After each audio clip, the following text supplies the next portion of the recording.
A Course in Miracles. Text. Chapter 13. From Perception to Knowledge. Section 7. The Happy Learner. The Holy Spirit needs a happy learner in whom his mission can be happily accomplished. You who are steadfastly devoted to misery must first recognize that you are miserable and not happy. The Holy Spirit cannot teach without this contrast, for you believe that misery is happiness. This has so confused you that you have undertaken to learn to do what you can never do, believing that unless you learn it, you will not be happy. You do not realize that the foundation on which this most peculiar learning goal depends means absolutely nothing. It does make sense to you. Have faith in nothing, and you will find the treasure that you sought. Yet you will add another burden to your mind, already burdened, or you would not have sought another.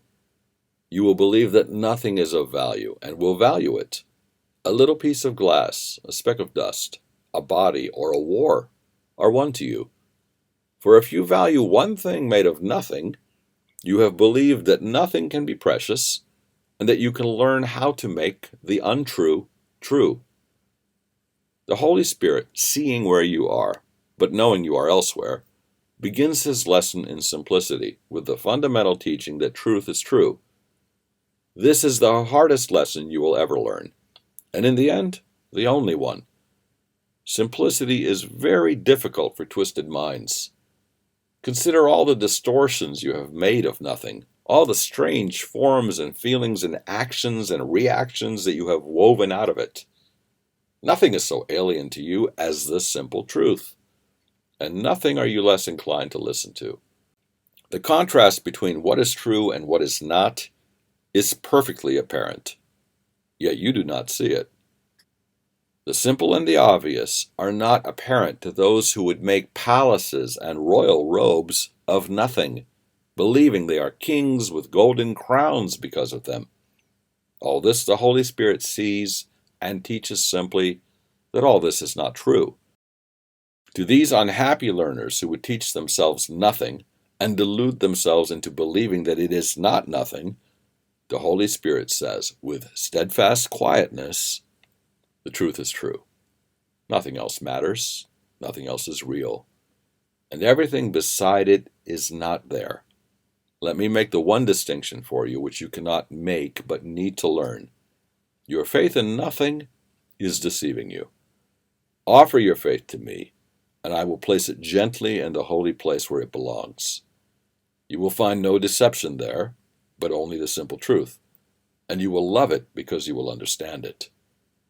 Like you, the Holy Spirit did not make truth. Like God, he knows it to be true. He brings the light of truth into the darkness and lets it shine on you. And as it shines, your brothers see it.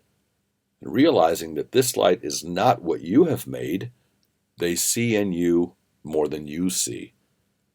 They will be happy learners of the lesson which this light brings to them because it teaches them release from nothing and from all the works of nothing.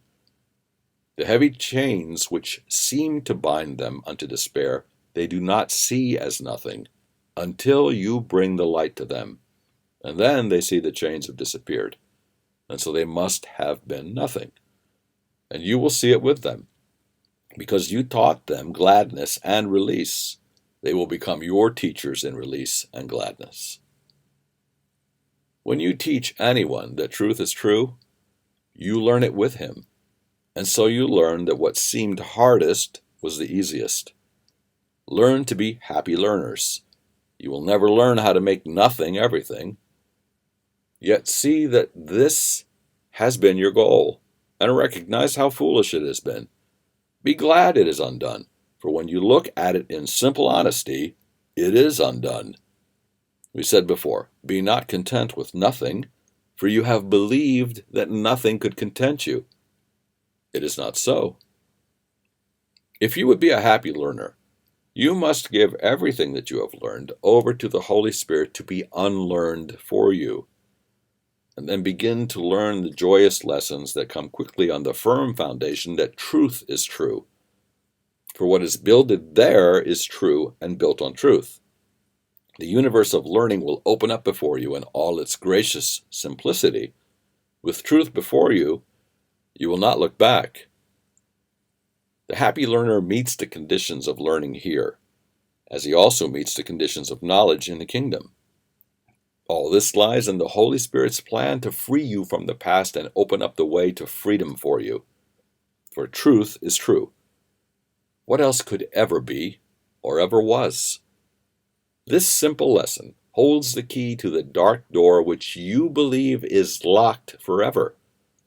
You made this door of nothing, and behind it is nothing. The key is only the light which shines away the shapes and forms and fears of nothing. Accept this key to freedom from the hands of Christ, who gives it to you that you may join him in the holy task of bringing light to darkness. For like your brothers, you do not realize the light has come and freed you from the sleep of darkness. Behold your brothers in their freedom, and learn of them how to be free of darkness. The light in you will waken them, and they will not leave you asleep. The vision of Christ is given the very instant that it is perceived. Where everything is clear, it is all holy. The quietness of its simplicity is so compelling that you will realize it is impossible to deny this simple truth. For there is nothing else. God is everywhere, and his Son is in him with everything.